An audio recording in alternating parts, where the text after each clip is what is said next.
ओम शांति।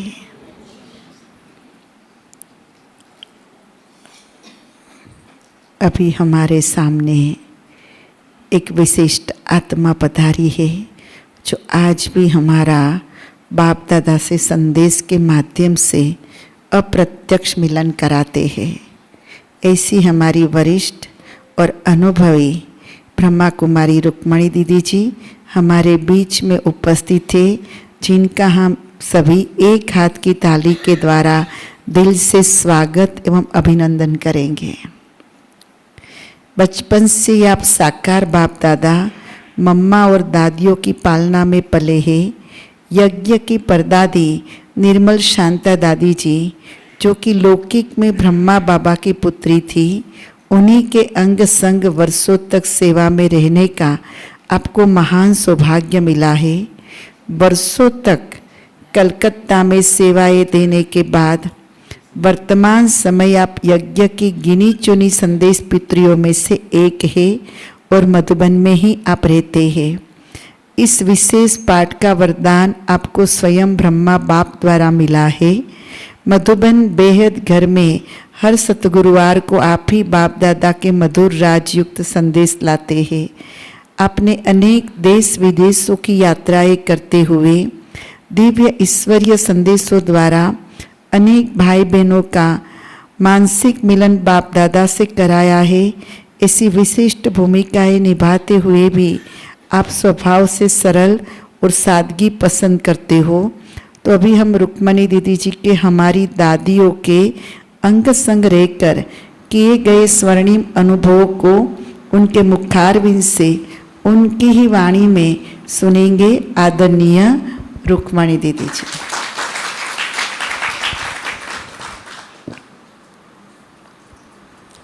ओम शांति। गीत बज रहा था तो गीत में तो सब कुछ देखा, सारी बातें आ गई। मधुबन भी आ गया, बाबा भी आ गया, दादियाँ भी आ गई। और क्या चाहिए? कुछ चाहिए क्या? हम ब्राह्मणों को कुछ नहीं चाहिए ना। बाबा मिला, ब्राह्मण परिवार मिला संगम ऊपर, और सतयुग में देवी परिवार बन जाएगा। नहीं, इसलिए बाबा ने हम बच्चों को सदैव संगम युग पर नशा और खुशी में रहने के लिए बाबा हमेशा हम बच्चों को कोई ना कोई युक्ति समझाते रहते हैं, बातें बताते रहते हैं, जिससे हमारा कभी भी खुशी गायब ना हो। क्योंकि ब्राह्मण जीवन की सबसे बड़ी देन कहें खुशी है। हमारी परदादी कहती, जो ब्रह्मा बाबा की लौकिक बेटी, कहती थी खुशी जैसी खुराक नहीं और चिंता जैसा क्या नहीं होगा, रोग नहीं होगा, भय नहीं होगा। नहीं, चिंता से ही भय सब कुछ आता है, रोग आते हैं। तो मैं अगले सप्ताह नीचे कहाँ की भट्टी थी तो क्लास कराई थी, क्योंकि हम देखते हैं कि अभी वर्तमान समय ब्राह्मण बच्चों के लिए अभी बहुत कुछ ज्ञान खजाना मिलता रहता चारों तरफ से। और YouTube में जाओ तो इतने क्लास, इतने ज्ञान खजाने, जितना सुनो उतना कम है, हैं? आप लोग माताओं को आता है YouTube चलाना? आता है माताएं? खड़ा करो तो हाथ, किसको किसको देखना आता है YouTube में? इतनी माताएं। अच्छा, आप लोगों में कोई ऐसी माताएं जो बांधेली भी है? कोई बंधन वाली है क्या? कोई आई है? कोई नहीं, निर्बंधन है सभी, तभी पहुंच गए हम। हैं? अब नहीं थी, पर अब नहीं है, सब निर्बंधन हो गए। अच्छी बात है। तो इसलिए परिचय के साथ बाबा के साथ का और दादियों का विशेष अनुभव सुनाऊंगी। तो उस दिन क्लास पूरा हुआ, कमरे में आई तो सुलू बहन जी ने हमको ऊपर से फ़ोन किया कि तुम कभी ऊपर आओ। तो मैंने कहा ठीक है, अभी तो सीज़न अच्छा तो आऊँगी। तो अभी 4-5 दिन पहले भी आई थी कुछ काम से ऊपर, तो मेरे को पक्का किया कि शुक्रवार को तुमको आना ही है। मैंने बोला ठीक है, जब तक बरसात नहीं तो आऊँगी, बरसात होगी तो नहीं आऊँगी ऊपर में पांडव भवन, क्योंकि अब बरसात भी बहुत होती तो फागी भी बहुत होती है। पर वह दिन भी याद करते हैं जब हमारी दादी और बाबा मम्मा सभी इस पांडव भवन में रही हैं। नहीं, यज्ञ की शुरुआत तो ऐसे तो सिंध हैदराबाद से है, पर जब आबू में आए तो ब्रिज कोठी में भी रहे, तो पोखा हाउस में भी रहे, तो यहाँ आके फिर बाबा का स्थान मुकर्रर हो गया। तो शुरू से ही ज्ञान तो हमने कलकत्ते से 1958 से लिया, और जब साकार बाबा भी थे, मम्मा भी थी और सभी दादियाँ थी। तो मम्मा तो 1964 में कलकत्ते में आई थी, और उस समय साकार बाबा ने एक प्रदर्शनी लगवाई थी कलकत्ते में, क्योंकि बाबा का तो स्थान कलकत्ता था, धंधे का कहें बिजनेस का, तो बाबा को बहुत उमंग रहता था कि ऐसा स्थान होना चाहिए। तो प्रदर्शनी लगवाई थी बाबा ने, तो मम्मा कम से कम 20 दिन 22 दिन वहाँ रुकी थी, और धर्मशाला में 3 मंजिल 4 मंजिल की धर्मशाला थी, 4थी मंजिल पर छत में भोजन बनता था। और उस समय बाबा ने सभी को भेजा, अपने पुराने अनन्य सभी दादियाँ, जगदीश भाई, रमेश भाई, निर्भय भाई, सभी भाइयों को, बड़े आनंद किशोर दादा। तो उस समय जो सेवा की शुरुआत तो 1958 से हुई, पर आज से इतने साल पहले सेवा आप समझ सकते, सबने हिस्ट्री सुनी है कि कैसे सेवा में विघ्न आते थे, बातें आती थी, परीक्षाएं आती थी। सुनी है ना सबने, देखा नहीं पर सुनी तो सबने है। अब हम उस समय ऐसे समय पर आए जब लोग ब्रह्मा कुमारियों के नाम से बहुत डरते थे। यदि किसी सफ़ेद ड्रेस में किसी बहन को देख लिया तो लोग मुख मोड़ लेते थे, साइड होके चले जाते थे। ऐसा समय था, और ऐसे समय पर आत्माओं को निकलना एक बहुत बड़ी बात थी। पर उस प्रदर्शनी से कम मारवाड़ी इलाके में प्रदर्शनी लगी थी, उसमें कम से कम 40-50 भाई बहनें निकले थे, माताएं जाती थी। अभी मैं समझ कोई एक ही बाकी है, बाकी तो सब एडवांस में माताएं भी चले गई, भाई भी चले गए। तो वो सेवा की शुरुआत थी, और मम्मा उस समय 20-22 दिन रही। तो मम्मा उस समय हम देखते थे कि मम्मा एक छोटे से कमरे में नीचे बैठी होती थी, और कोई भी नए आते थे, कोई गेस्ट लेके, कोई बड़े वीआईपी को लेके आते, कोई भाई बहनें समझाने के बाद, तो मम्मा बड़े प्यार से उनसे मिलती थी, दृष्टि देती थी और टोली खिला देती।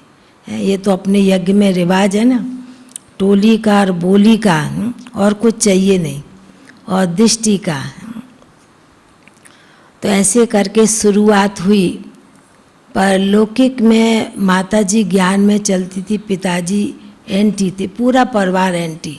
पिताजी 5 भाई थे और बाबा 3 थे, तो 2 बाबा के 5-5 बेटे, 1 बाबा के 3 बेटे, ऐसे करके बड़ा परिवार था। और एक ही बिल्डिंग में हम लोग कलकत्ते में रहते थे। उस समय हम लोग पता नहीं 50, 60, 70 बच्चे होंगे। इतना बड़ा परिवार के बच्चे भी इतने थे, किसके 2, किसके 4, किसके लास्ट में तो 1 दर्जन भी थे। 6 बहनें 6 भाई। तो आप समझ सकते इतना बड़ा परिवार में रहते हुए और फिर ज्ञान में चलना निकलना, ये बहुत बड़ी डिफ़िकल्ट बात थी। पर हमारी लौकिक माता जी बहुत लगन वाली पुरुषार्थी आत्मा थी। और वो गुप्त रीति से उनका पियर था आगरा, और वो 3 बार साकार बाबा से जब अपने माँ बाप के पास आगरा आती थी 1-1.5 मास की छुट्टी लेके, तो वो मधुबन जरूर आती थी और हमको नहीं लेके आती, क्योंकि हम तो पढ़ रहे हैं तो बाप तो छुट्टी देते नहीं थे। तो साकार बाबा से 3 बार मिली। तो उस समय तो पोस्टकार्ड और अंतरदेशी लिफाफा 15 पैसे का चलता था। तो माताजी हमको लिखती थी कि मैं मधुबन जा रही हूँ, और मैं उनको रिटर्न में जवाब लिखती थी कि आप नहीं जाओ, जब कलकत्ता आएंगे तो वापस पिताजी बाप गुस्सा करेगा। पर उनका लगन, उनका पुरुषार्थ हम देखते थे, पर यह नहीं इतना जानते थे कि उनकी इतनी बाबा से प्यार है, इतना बाबा की मुरली से प्यार है और दादियों से प्यार है। ये इतना हमको समझ में नहीं आया, क्योंकि बच्चे थे। तो ऐसे करके माताजी की अपनी लगन, अपना पुरुषार्थ, और हम माताजी के साथ आते थे, पर सवेरे क्लास में नहीं आते थे। शाम को स्कूल से छुट्टी होती थी तब सेंटर पर आते थे। और उस समय हमारी परदादी चाय पीती थी और टोली खाती, तो हमको कुछ ना कुछ अपनी प्लेट से एक टोली बिस्किट या कुछ भी खिला देती थी। अब भगवान को किसको कैसे चाबी घुमानी है, किसको अपना बनाना, वो तो उसके हाथ में ही है। नहीं तो हम तो कहते हम तो टोली खा के ही आगे, बाकी कोई समझ नहीं थी, ज्ञान नहीं था। पर हाँ, ज्ञान नहीं समझ में आता, पर बाबा से योग बहुत अच्छा लगता था, बाबा से बातें करना बहुत अच्छा लगता था, क्योंकि बंधन थे। बंधन के कारण बाबा से लगन बहुत जुड़ी रहती थी। घर में भी योग करते थे, सेंटर पर भी शाम को जाते थे, तो योग करना कभी छोड़ते नहीं थे। योग करके आने चाहे कुछ भी हो जाए, ऐसा अंदर में आत्मबल, आत्मविश्वास शुरू से रहा। तो ऐसे करके माता जी के अपने बंधन थे, हमारे अपने बंधन थे। अभी एक माता जी की बात सुना देती इसी के साथ में, कि इतनी लगन होने के बाद माता जी बाबा की मुरली को कोयले की पेटी में छिपा के रखती थी, हैं? क्योंकि यदि अलमारी में कभी कपड़ों के बीच में मुरली या ज्ञान अमृत मिल गई तो लौकिक बाप तुरंत उसको फाड़ के चूल्हे में डाल देते थे। तो माता जी कोयले की पेटी में प्लास्टिक की थैली में लपेट के मुरली को रखती थी, और वो 5 बार मुरली पढ़ना, अमृत बेले सवेरे 2:30 बजे उठना। हमको भी इशारे से उठा देती थी, क्योंकि भले उस समय घर बड़े होते थे, पलंग भी होते, पर कलकत्ते में तो ज़मीन में मोटे मोटे गद्दे डाल के लोग सोते थे ज़मीन में। तो माता जी भी योग करती थी, हमको भी उठा देती, हम भी योग करते। तो नियम था 2:30 से 4 बजे तक योग करना, और 4 बजे फिर नल में पानी आता था, माता जी स्नान करती थी, और फिर उसके बाद 5 से 5:30 मुरली पढ़ के फिर 5:30 फिर सेंटर जाती थी मुरली सुनने के लिए। हम फिर तो थोड़ा योग किया, फिर सो गए, क्योंकि हमको तो स्कूल जाना है। और माता जी मुरली सुन के 7:30 पौने 8 बजे आती थी। जब तक थोड़ा काम कर देते थे, माता जी को थोड़ी मदद, चूल्हा जला के रख दिया, क्योंकि उस समय गैस नहीं थी, चूल्हे पर खाना बनता। तो थोड़ा काम उनके लिए सब्जी काट के मदद, क्योंकि हमको भी स्कूल जाना है और बाप को भी दुकान जाना। 9:45 के अंदर जाते थे और रात्रि 9 बजे आते थे। तो इसलिए पिताजी को मालूम पड़ता ये ज्ञान में चलती है, पर हमारा इतना मालूम नहीं था, क्योंकि हम शाम को क्लास में आते थे मुरली सुनने और योग करने के लिए। और उसके बाद माताजी सेंटर पर आके काम अपना करके, माताएं जैसे करती हैं, दिन में 2 बजे काम पूरा करके फिर उनको मुरली पढ़ना। और उसके बाद में फिर 3 साढ़े 3 सेंटर पर जाती थी। माताओं को आदत होती है सेंटर पर सेवा करने की, टोली बनाने की, और अनाज साफ, कुछ समय तो अनाज साफ करते थे, गेहूँ चावल, और फिर ऐसे करके कोई को मुरली सुनाना, किसको कोर्स कराना भी करती थी। फिर हम स्कूल से जब आते थे सेंटर से माता जी के साथ, फिर हमको ले करके वापस घर आती थी। तो उस समय भी हम घर में थोड़ा काम माता जी कर लेती थी, सब्जी वगैरह बना, रोटी तो बाप आते थे तभी बनाती थी, एक साथ सबको खिलाती। तो उस समय भी घर में योग करना, फिर मुरली पड़ती थी। और उसके बाद रात्रि में भी माता जी मुरली पढ़ के सोना, 5 बार हो गई ना मुरली। अब रात को क्या होता था कि कभी 10:15 10:30 बजा देती माता जी। अब मेरे को तो मालूम है मुरली पढ़ रही होगी। अब लौकिक बाप हमको कहते कि देखो तुम्हारी माँ का काम हुआ नहीं है क्या, पर मेरे को तो मालूम है वो बर्तन मांज के वो मुरली पढ़ रही है। तो अपने सामने कटोरी गिलास चम्मच रख देती थी और बीच बीच में बजाती रहती। तो लौकिक बाप समझ रहा कि अभी तक बर्तन मांज रही है। देखो माताएं कितनी युक्तिबाज हैं। हमको इस चीज़ का ज्ञान नहीं, पर पीछे समझ में आया। इसलिए साकार बाबा ने, उनका लौकिक नाम गुलाब था और बाबा ने उनका नाम रखा ज्ञान गुलाब, है समझा। तो इसमें एक और बात, वो पीछे टाइम होगा सुनाऊंगी। तो एक बार बाबा ने, वो पत्र हम लोग बहुत लिखते थे साकार बाबा को, अपनी दिनचर्या, अपना दिल का हालचाल, कुछ भी परिस्थिति होती तो ब्रह्मा बाबा को मधुबन में पत्र लिखते थे और बाबा का पत्र का जवाब 15-20 दिन के अंदर वापस आ जाता था। तो एक बार बाबा ने, ब्रह्मा बाबा ने पत्र लिखा लौकिक माता जी के लिए कि बच्ची, एक दिन ऐसा आएगा तुम्हारा पति तुम्हारे चरणों में पड़ेगा। अब 17 साल हो गए हैं बंधन में चलते हुए माता जी को, हमारे को। हम लोग यही आस लगाए रहते कौन सा दिन आएगा, है? मैं तो शॉर्ट में सुनाती हूँ, क्योंकि 60-65 साल का इतिहास तो थोड़े में नहीं पूरा होगा। पर माता जी का अपना हिसाब किताब था, पर बाबा ने उनको वरदान दिया। अब बाबा का ये वरदान कैसे होगा वो पीछे फिर सुनाती, पहले बाबा की बात सुनाऊं। तो ऐसे करके बाबा को पत्र लिखते थे और कुछ न कुछ याद सौगात भेजते थे हम ब्रह्मा बाबा को।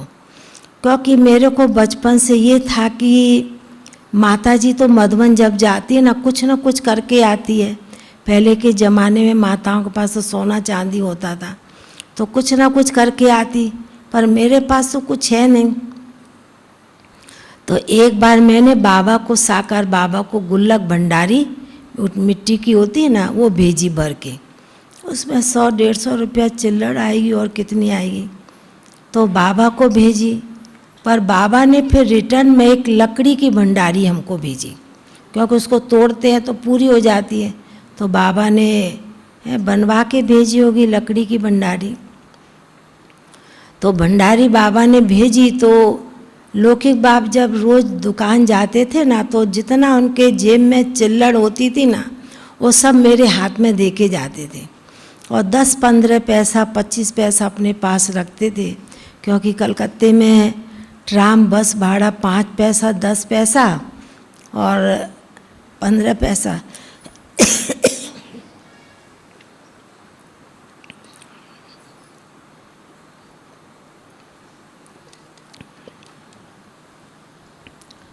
इतना ही किराया होता था।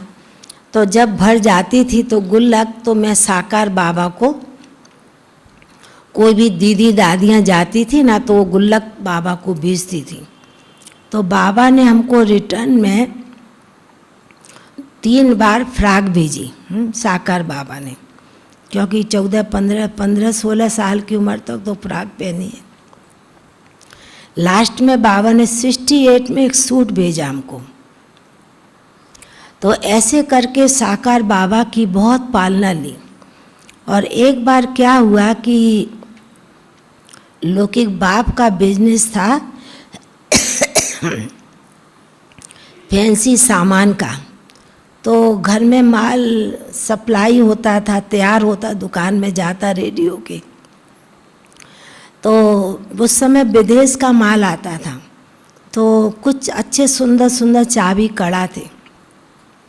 तो चाबी कड़ा थे, उसमें से मैंने 2 कड़ा निकाल दिया। बाबा को मधुबन में भेजना है। अब ऐसे अंदर में सोच रही हूँ कि बाबा ऐसे तो चोरी करना मना है, पर मैं क्या करूँ, मेरे पास तो कुछ है नहीं। तो 2 उसमें से निकाल लिया, बाबा को भेज दिया। तो बाबा ने एक बार हमको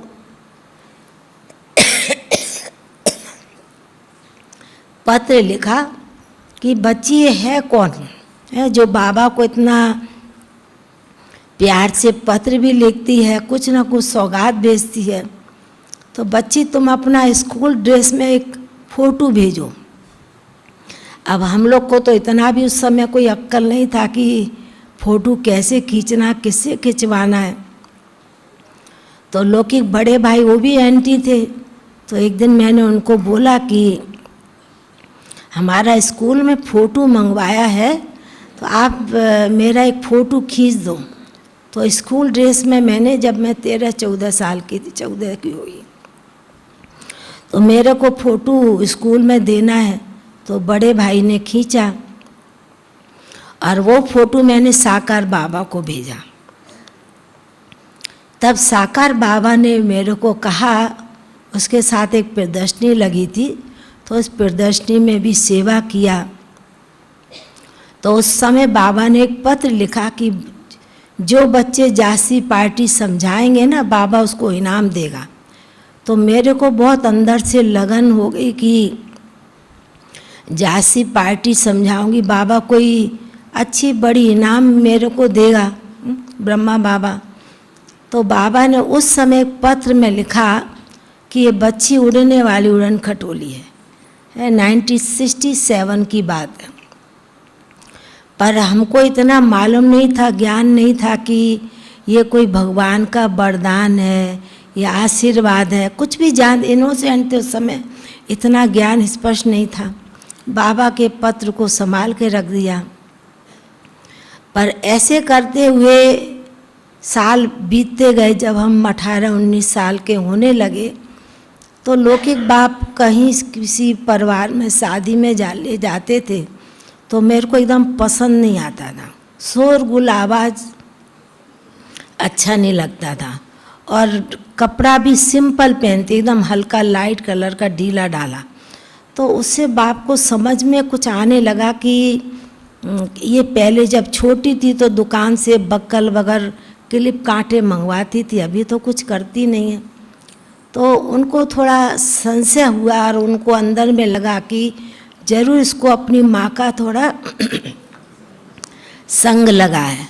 तो उसके बाद फिर बंधन और आने लगे, माँ का संग का रंग लगा।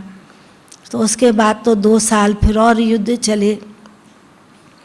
पर युद्ध चलने के बाद तो बाबा कहते हैं ना, सत्य की विजय होती है ना, है? तो बाप ने फिर थोड़ी तैयारी किया दुनिया में भेजने की। तो मैंने कहा कि यदि आप दुनिया में हमको भेजेंगे तो मैं दूसरे दिन भाग के चली जाऊंगी। और परिवार में 5 भाइयों में हम लोग कन्याएं सिर्फ 4-5 थी, बेटे ज़्यादा थे, बेटियां कम थी। और हमारे से परिवार में सबका बहुत, दादी का, नानी का, ननिहाल तो आगरा था, तो सबका प्यार था। तो बाप को थोड़ा अंदर से लगा कि यदि इसकी मैं ज़बरदस्ती शादी कर भी दूंगा तो ये भाग के चली जाएगी, तो और ही मेरी नाक कट जाएगी, और ही बदनामी हो जाएगी। ऐसे करके इन्होंने बहुत मन को मजबूत किया और बाबा के घर में समर्पण किया। 1978 में 1973-4 से सेंटर में रहना शुरू कर दिया था, पर लिप के छिपके। क्योंकि कभी कहीं सेंटर में रहे तो कभी कह देता 3 नंबर चाचा के घर रह गए, कभी 2 नंबर चाचा के घर रह गए। क्योंकि अकेली थी ना, तो थोड़ा कभी कभी, और कोई बहन तो है नहीं, तो थोड़ा मन होता था थोड़ी साथ की बहनों से मिलने का। तो बाप समझते थे कि चलो जाती है कभी शनि रविवार छुट्टी के दिन में। तो एक बार तो चोरी पकड़ी गई कि लौकिक चाचा जी दुकान में आ गए और बोला कि रुको घर गई है ना तो उसको अब भेज देना। तो उन्होंने बोला घर पर तो नहीं दिखाई दिए। तो थोड़ा उनको डाउट भी या फिर पिताजी समझ के कहीं इधर उधर होगी, नहीं ध्यान दिया होगा। ऐसे करके 2-3 बार किया तो एक बार तो चोरी पकड़ी जाएगी है। तो बाप को मालूम तो थोड़ा पड़ा, पर हमने देखा कि उस समय का पुरुषार्थ और उस समय का योग बल इतना बाबा की मदद करता था है, बाबा भी हमको मदद करता था, तो इसलिए बाबा ने अपना बना लिया। पर इसके साथ फिर बाबा की बात सुनाती हूँ, लौकिक माता जी की।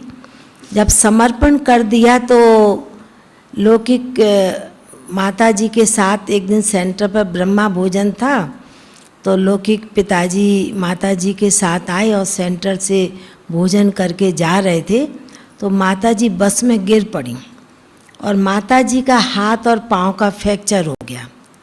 अब माता जी तो 5 बार मुरली पढ़ने वाली, मुरली के बगैर तो वो रहेगी नहीं, जी नहीं सकेगी। तो लौकिक बाप ने हमको कहा कि वो तुम्हारी माँ क्या पढ़ती रहती कागज़ पन्ना, तुम उसको ला के दियो। तो मैंने बोला मैं तो सेंटर पर रहती हूँ 25 किलोमीटर, मैं तो नहीं आऊँगी, मैं तो संडे संडे आऊँगी और आप नज़दीक के सेंटर से ला के दो। तो ऐसे करके माता जी 3 मास हॉस्पिटल में, क्योंकि हाथ और पाँव दोनों का फ्रैक्चर।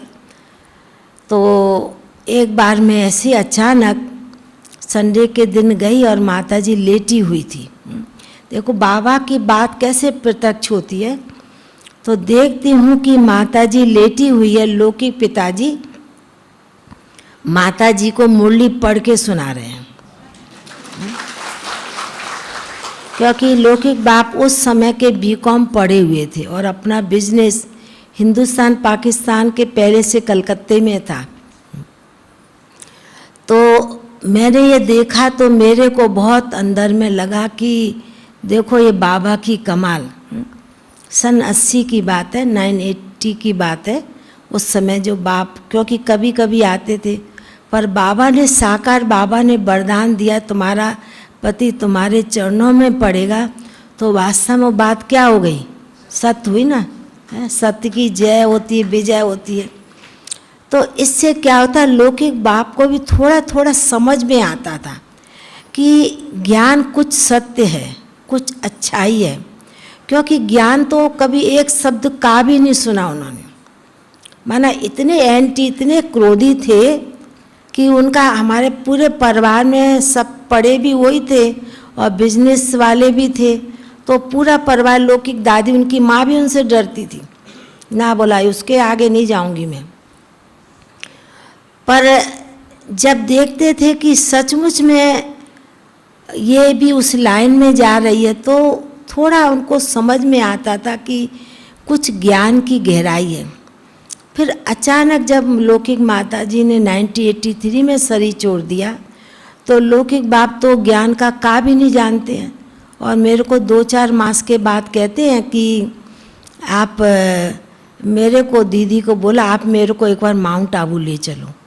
तो मैंने तो बोला इन्होंने तो कभी कोर्स भी नहीं किया, ज्ञान भी नहीं, इनको कैसे ले जाएंगे। पर हमारी बड़ी दीदी ने बोला कोई बात नहीं, ले जाएंगे, वहाँ कोर्स करा देंगे। मधुबन में आए, कोर्स कराया। कोर्स करने के बाद तो उनको बहुत अच्छा लगा। फिर बड़ी दादी से मिलाया तो बड़ी दादी ने बोला कोर्स करने के बाद में फोर्स आ गया है, प्रकाश मणि दादी ने पूछा। बोला हाँ। तो ऐसे करके देखो कैसे आत्मा परिवर्तन होती है। मुझसे कभी सुना नहीं। अब इसी के साथ एक बात और सुनाती हूँ, क्योंकि आप सभी बाबा के इस बेहद के घर में, पांडव भवन बाबा का तीर्थ स्थल है, 4 स्तंभ कहते हैं ना, 4 स्थान है। पर बाबा के इस स्थान का भी बड़ा भारी महत्व है। हमारी ऐसे ही, क्योंकि बड़े बाप भी एंटी तो भाई बड़े भी एंटी थे। तो क्या हुआ, मेरा एक 1997 में एक ऑपरेशन हुआ था और थोड़ा कैंसर का डाउट था तो अशोक मेहता ने किया। तो बड़े भाई भी बड़े गुस्से वाले थे, तो बोला मैं मधुबन आबू नहीं जाऊंगा, और ये लोग ना मारने के लिए लेके जा रहे हैं। बॉम्बे कलकत्ता छोड़ के, आबू तो गांव है, 97 तो तब तो अपनी ग्लोबल बनी थी, तो बोला गांव में ले जा रहे हैं मारने के लिए। बहुत गुस्सा किया। तो लौकिक भाई भाभी थोड़ी समझदार है, तो उन्होंने उसको समझाया भाई को कि देखो अभी आपकी तो भले बहन है, पर वो जिस संस्था से जुड़ी हैं उनके जो बड़े बोले वही करेंगी ना, आपके हमारे बोलने से कुछ नहीं होगा। मेरा आबू में ऑपरेशन ग्लोबल में हुआ, तो भाई तो गुस्से में पहले ही था, तो उसकी बेटी की 6 महीने पहले शादी हुई, तो उसने भाई को बोला अपने बाप को कि आपको आबू जाना चाहिए आपकी बहन से मिलने के लिए। भाई बोला मेरे को नहीं जाना है, तो उसने फोर्स किया, तो फिर आया कलकत्ते से 1-1.5 दिन के लिए। तो वो मैं तो हॉस्पिटल से फिर जब निकल के आऊँ तब थोड़ा मिली, 1 दिन मिली। तो वो सिर्फ यहाँ थल्ला है ना, जो भाई लोग बैठे रहते हैं ना पांडव वन के इधर आंगन में थल्ले पर भाई लोग, वो 1.5 दिन रहा, 1.5 दिन वो थल्ले पर ही बैठा रहा, भोजन किया पर थल्ले पर ही बैठा रहा। अब उसको क्या है मालूम नहीं, देखो बाबा का चमत्कार। अब परिवार में सबको मालूम, क्योंकि 5 भाइयों में सबसे बड़े थे, अब सबको ये मालूम पड़ गया कि भैया अभी गए ना, अभी गुस्सा करेंगे, देखो आके क्या बोलेंगे। सब लोग थोड़े डरे हुए थे। वो थल्ले पर सिर्फ बैठा 1.5 दिन, वो उसको इतना अच्छा लगा। जब वापस कलकत्ता गया तो सब भाइयों ने, छोटे चाचाओं के बच्चों ने पूछा भैया क्या था वहाँ पर आबू में। बोलता है अरे वहाँ तो इतनी शांति लगी हुई है, वहाँ तो चिड़िए की आवाज़ नहीं, मैं तो एक ही जगह थल्ले पर बैठा इतना ही अनुभव किया। तो देखो अभी ज्ञान कुछ सुना नहीं है, सिर्फ बाबा के इस स्थान का, मधुबन का है, बाबा के घर का कितना बड़ा महत्व है। क्योंकि इस धरनी पर बाबा मम्मा सभी दादियों के चरण पड़े हैं, है ना। पांडव भवन का महत्व यही है ना कि बाबा मम्मा सभी दादियों के, दादाओं के चरण पड़े, सब रहे हैं। तो उसके बाद तो वो आत्मा एकदम चेंज हो गई। फिर तो साल में 2 बार भी आई तो 3 बार भी आई। पर वो यहाँ जब आता था तो बाबा के कमरे में बैठना और घूमना उसको बहुत अच्छा लगता था। तो कहने का मतलब है कि हमारे वाइब्रेशन, हमारे सकाश, जो बाबा वर्तमान समय हम बच्चों को विशेष पुरुषार्थ के लिए कहते कि बच्चे वाइब्रेशन बनाओ, अपने सेंटर का भी वाइब्रेशन बनाओ, आपके घर का भी वाइब्रेशन बनाओ। सेंटर का नहीं, सुना माताएं, घर का भी वाइब्रेशन बनाना है। क्योंकि कोई भी आपके घर में आए तो अनुभव करे कि वास्तव में आपका घर स्वर्ग है, वो शांति की अनुभूति, सुख की अनुभूति करके जाए। अब बात याद आती है तो ऐसे लौकिक में चाचियाँ 3 थी हैं और भी थी, पर जब लौकिक में चाचियाँ घर कल से गला थोड़ा ऊपर नीचे करने लगा चाचियाँ जब घर में आती थी ना हमारे घर में कमरे में, तो सिर्फ 5 मिनट बैठती थी, 5 मिनट माता जी के पाँव छींटती थी, जिठानी है, और बस खुश राजी खुशी ठीक है चली जाती थी। अब बड़ी ताई जी के घर में 3-3 4-4 घंटा बैठती थी। तो मेरे को अंदर में लगता है उनके घर में इतना देर बैठती हैं और हमारे घर में 5 मिनट बैठ के चली जाती हैं। पर उनको उस समय डर था कि कहीं इनको हमको ज्ञान का जादू नहीं लग जाए, इतने लोगों को भय था। तो मैं अंदर माँ को नहीं कहती, पर अंदर ये बात समझती थी कि उनके 5 घंटा शाम को 6-7-8 बजे तक जाती हैं और हमारे घर में 5 मिनट कमरे में आती हैं। क्योंकि माताजी पिताजी का जो नेचर था बहुत शांत और आलतू फालतू बातें कभी आपस में भी नहीं करते थे, और हम बच्चों के आगे तो कभी नहीं किया होगा, आपसी भी नहीं करते थे। क्योंकि 9 बजे रात को आते थे, सवेरे 10 बजे दुकान चले जाना, कहाँ टाइम होता। तो कहने का मतलब कि हम बाबा के बच्चों को, विशेष माताओं को भी अपना जो बाबा कहते गृहस्थ आश्रम है, गृहस्थ धर्म है, तो हम सभी का घर का वातावरण भी इतना पावरफुल होना चाहिए जो हमारे सामने कैसी भी आत्मा आए, फिजूल बातें, व्यर्थ की बातें, नेगेटिव बातें कभी नहीं करे। नहीं, ऐसा हम सभी को अपना विशेष पुरुषार्थ करने के लिए बाबा हम सभी को चांस देते ना, इशारा देते हैं। अब थोड़ी दादियों की बात सुनाती हूँ, क्योंकि बचपन से जब ज्ञान में आए तब तो 6-7 साल की उम्र थी, और मेरा बचपन तो शुरू से दादियों के साथ, और जिसमें खास परदादी के साथ, ब्रह्मा बाबा की लौकिक बेटी के साथ, उनके साथ बीता। घर में रहते थे, पर जो समय मिलता था जब भी, तो दादी के साथ सीखने को मिलता था। तो दादी के साथ तो हमने पाँव की एड़ी से लेकर सिर की चोटी तक भी उनके साथ हमें सीखने को मिला। जो बाबा हम बच्चों को, हम ब्राह्मणों को इशारा देते हैं कि आप बच्चों के बोलना कैसे है, चलना कैसे, सीखना कैसे है, उठना कैसे, बैठना कैसे है, ऐसे ना, खाना कैसे खाना है, ये सब दैवी गुणों में आता है। तभी तो हम 36 कलाएँ, 16 कलाएँ वाले बन पाएंगे ना। तो दादी की बात सुनाती हूँ, एड़ी की पहले बात सुनाती हूँ कि एक बार ऐसे ही, कलकत्ते की बात है, 40-45 साल पहले की, क्योंकि 50-51 साल कलकत्ते में रही। अब 21 साल से आबू में नीचे रहती हूँ जास्ती। तो ऐसे ही मतलब वो आ रहे थे, और 50 साल पहले हम कहीं से सेंटर से भोग लगा के आ रहे थे। तो परदादी थोड़ा आगे आगे चल रही थी और मैं पीछे पीछे दौड़ के सीढ़ी चढ़ के आ रही। पर एक कुमारी थी बीच में, जिस सेंटर पर थे इधर एक छोटी छत थी, उधर रहने का किचन बगैर कमरे थे। तो वो थोड़ा दौड़ के जा रही थी। लकड़ी का स्थान था, तो लकड़ी के स्थान पर जब जोर से चलेंगे तो क्या होगा, ठक ठक आवाज़ होगा ना। तो दादी सीढ़ी चढ़ के आके बैठी और मेरे को कहा कि जो कन्या भी दौड़ के जा रही थी ना, उसको बुला के लाओ। मैं उसको बुला के आई, कि बोला, कहा कि तुमको बड़ी दीदी बुला रही है। वो आके बैठी। दीदी ने उसको कहा एक बात, देखो दादियाँ कैसे प्यार से समझाती थी, डांट कभी नहीं लगा, प्यार से। तो दादी ने उसको कहा कन्या को कि तुमको सत्युग में चलना है। बोला हाँ दीदी चलना है। तो बोला सत्युग की चाल चल के दिखाओ। तब वो दादी उस समय 70-75 साल की उम्र थी।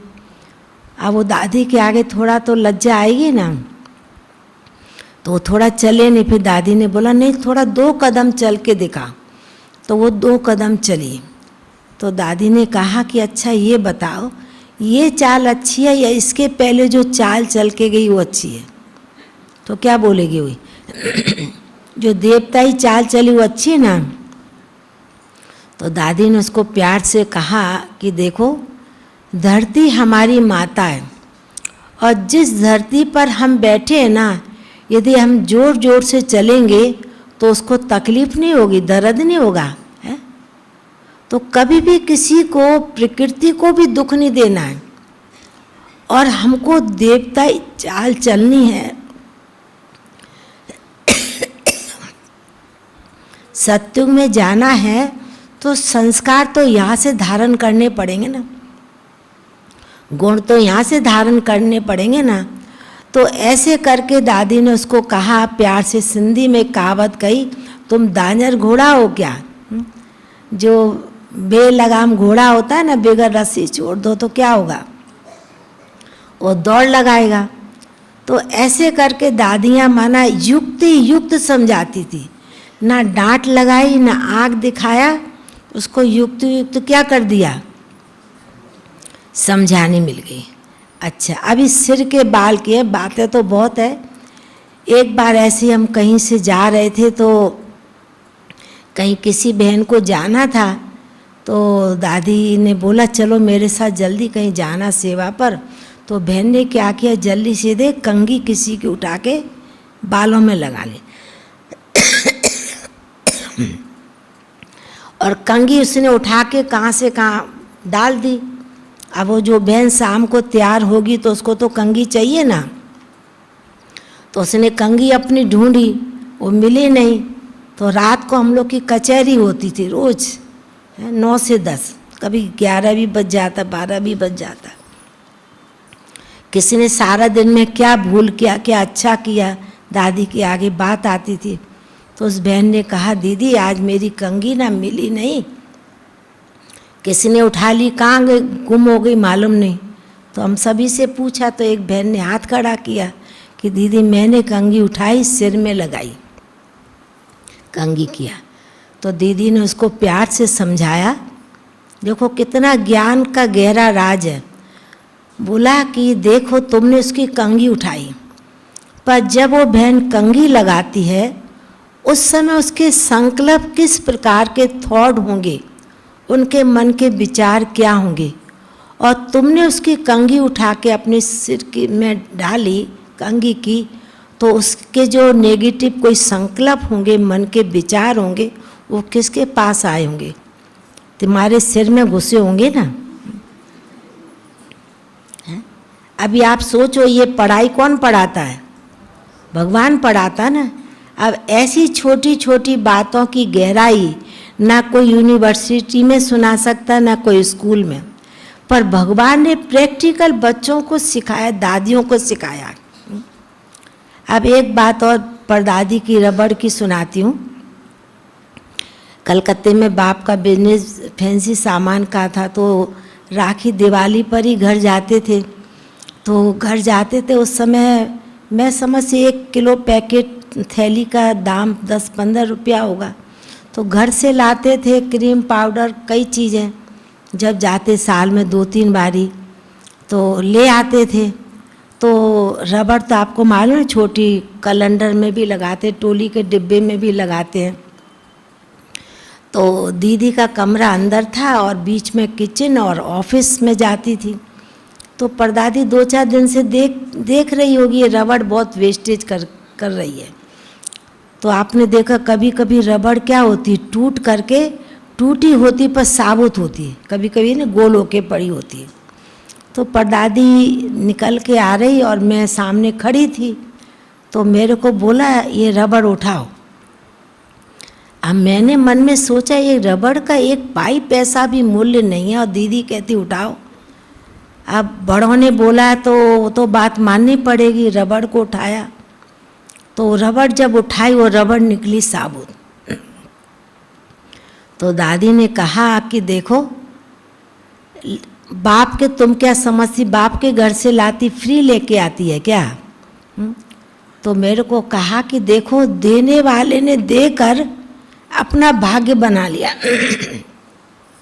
हाँ, उसके पहले मेरे को बोला कि देखो तुम 1 रबड़ गंवाएगी ना, तुम्हारा 1 लाख का भाग्य कम हो जाएगा। अब 1 लाख का भाग्य कम होगा तो मेरे को चिंता हो गई और मेरा थोड़ी शकल छोटी हो गई है, थोड़ा मन रोने धोने जैसा हो गया। अब 18 घंटा इनके साथ रहती हूँ, अब भाग्य बन रहा हो तो मेरे को मालूम नहीं है। अब दीदी कहती 1 रबड़ गंवाएगी तो भाग कम होगा। तो अब उनको खाना पीना खिला दिया। दादी, दोनों दादियों को, संती दादी भी थी जो बाबा की बिस्कुसुर भाव की युगल, वो भी कलकत्ते में थी। तो दोनों को खिलाने के बाद थोड़ा शकल जो छोटी थी ना, तो परदादी ने मेरे को कहा कि तुम्हारी शकल छोटी क्यों हुई है? तो मैंने बोला कि मैं टोली का डिब्बा बनाऊंगी पर टोली के डिब्बे में रबड़ नहीं लगाऊंगी। तो बोला अच्छा ये बताओ तुम आस्तिक है कि नास्तिक है? तो मैंने कहा कि नास्तिक तो नहीं हूँ तो आस्तिक।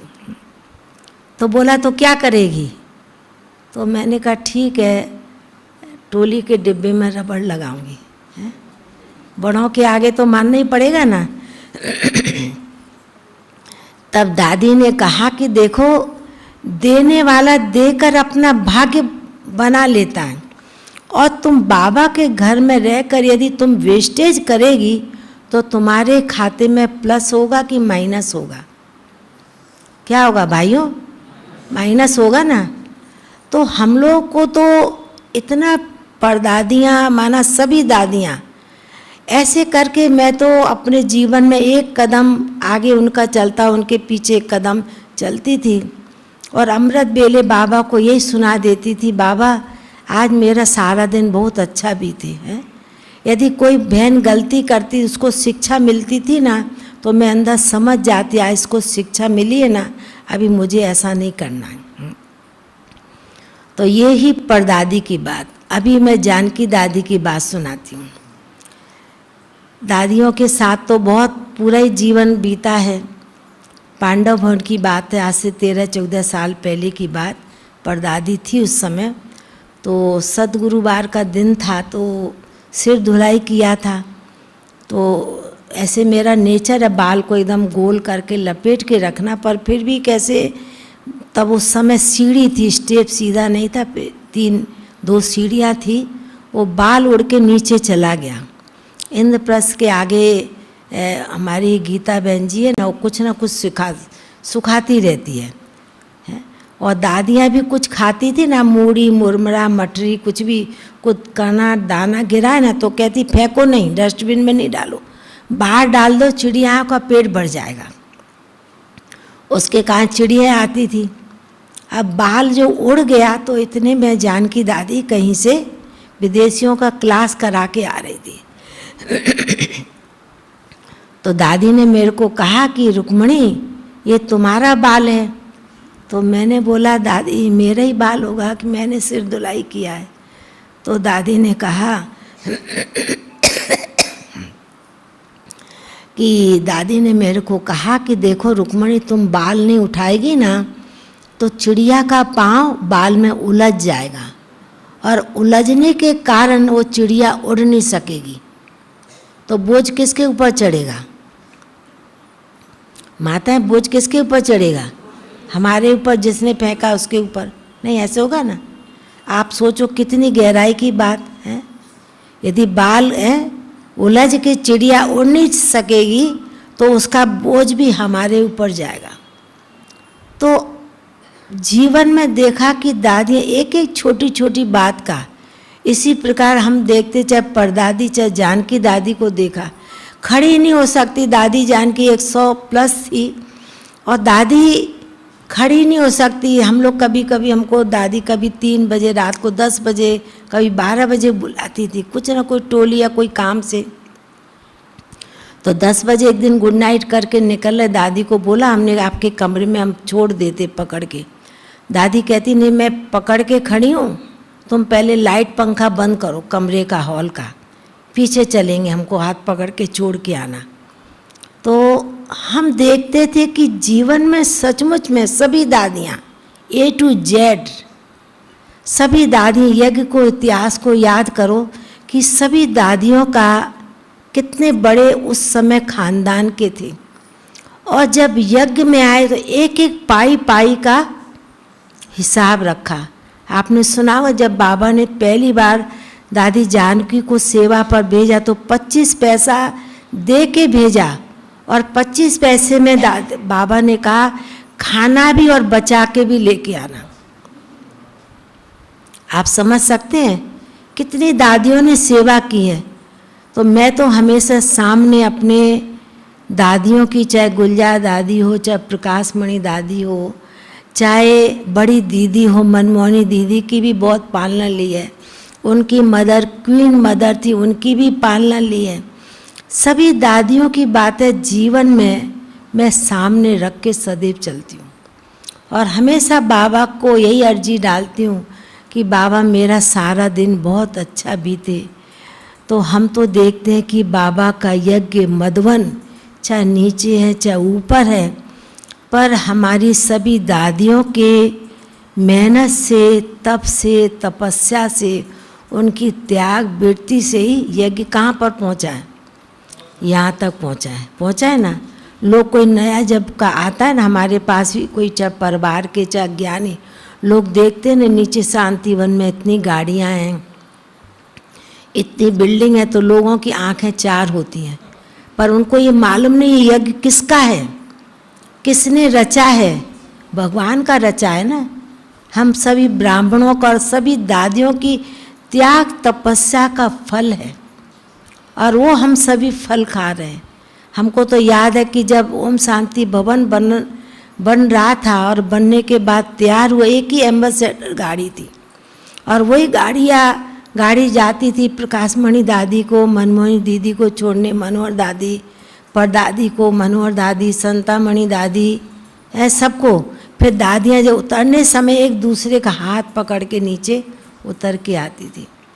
तब एक गाड़ी थी, और आज तो पता नहीं कितनी 1000, 1200, 1500, तीनों चारों स्थान पर। तो देखो बाबा का यज्ञ हमारे बाबा ने और हमारी मम्मा ने, हम सभी ने परसों मम्मा का दिन मनाया। तो मम्मा तो बहुत शुरू से देखा बहुत त्यागी, तपस्वी, सादगी वाली मम्मा रही, और हमारी दादियों का सभी का जीवन भी उसी प्रकार त्याग तपस्या से ही आगे बढ़ाया। तो अपने जीवन में तो मैं देखती हूँ कि जब हम दादियों की बातें सुनते हैं, आप सभी लोगों में किसने भाग्य विधाता, आदि रतन हैं, और 3-4 मोटी मोटी किताबें अभी नाम पढ़ी तो अभी याद नहीं है। किसने पढ़ी, हाथ खड़ा करो तो। बहुत थोड़े आधे।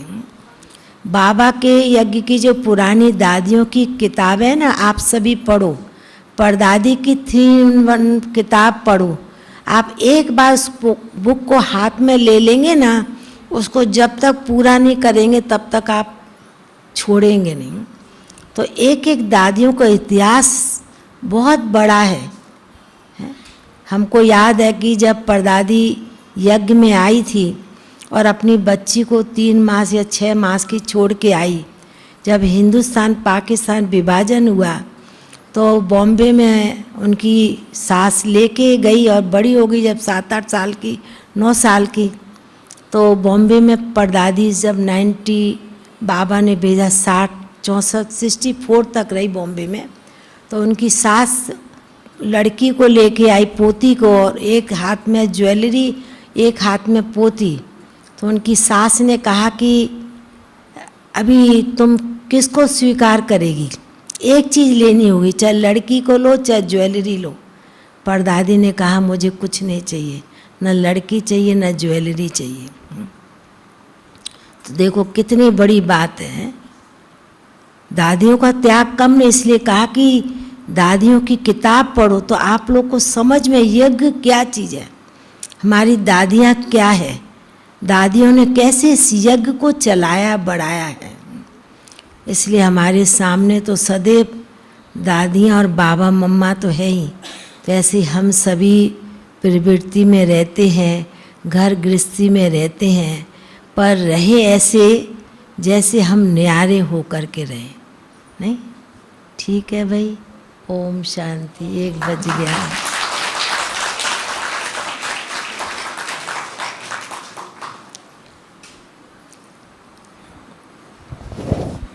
एक बात और सुनाती, दादी की याद आती है, दादियों की। 2006 की बात है। परदादी की बड़ी दादी प्रकाशमणि दादी की भी तबीयत ऊपर नीचे हो रही थी। वही डॉक्टर दादी को भी देखते थे, परदादी, शांतमणि, सभी दादियों को उसने देखा। तो हम परदादी को लेकर के हॉस्पिटल गए तो 90+ थी परदादी। तो डॉक्टर दे 1 मिनट, अस्थमा दम्मा की शिकायत थी परदादी को। तो डॉक्टर देखता है कि 90 साल की उम्र, अभी 90 साल के बाद क्या करने का है। तो डॉक्टर देख के चला गया। दूसरे तीसरे दिन के बाद जब फिर आता है, रोज़ आता था, दूसरे तीसरे दिन पूछते हैं कि आपकी ये कौन लगती है। तो हमने कहा डॉक्टर साहब जिन दादियों को आप देखते हो ना, वो हमारे यज्ञ के पिल्लर हैं। तो उसको ये बात मन में खटकती थी कि इनका कोई लगता नहीं है, है। हमारे साथ दूसरी बहन आशा भी थी, इनकी कोई रिश्तेदार भी नहीं, फिर भी लोग बहनें इतना प्यार से इनको चलाती हैं, देखती हैं, इतनी संभाल करती हैं। तो बात उस डॉक्टर को इतना दिल को लग गई। उसके बाद उसने डॉक्टर ने जो ट्रीटमेंट करना था वो पूरा किया और दिल जिगर से किया। तो जब मैंने कहा ना ये हमारे यज्ञ की पिल्लर है दादियाँ, आप ऐसे नहीं समझना, उस बात से वो डॉक्टर को समझ में आई ये कोई हस्तियाँ हैं। आज मैं रास्ते में भी बात कर रही थी कि ऐसे डॉक्टर की फीस काफ़ी बड़ी है, पर हम जब कभी भी जाते, कभी भी अभी तक भी कोई फीस नहीं लेता है। तो देखो अज्ञानी व्यक्ति को भी इतनी दादियों से, सभी दादियों से इतना सम्मान था, इतना प्रेम था, जो हमने तो प्रैक्टिकल देखा है। तो इसलिए हम देखते हैं कि दादी की बात याद आई तो उसमें मैंने कहा चलो सुनाती हूँ एक बात। ठीक है भाई, ओम शांति।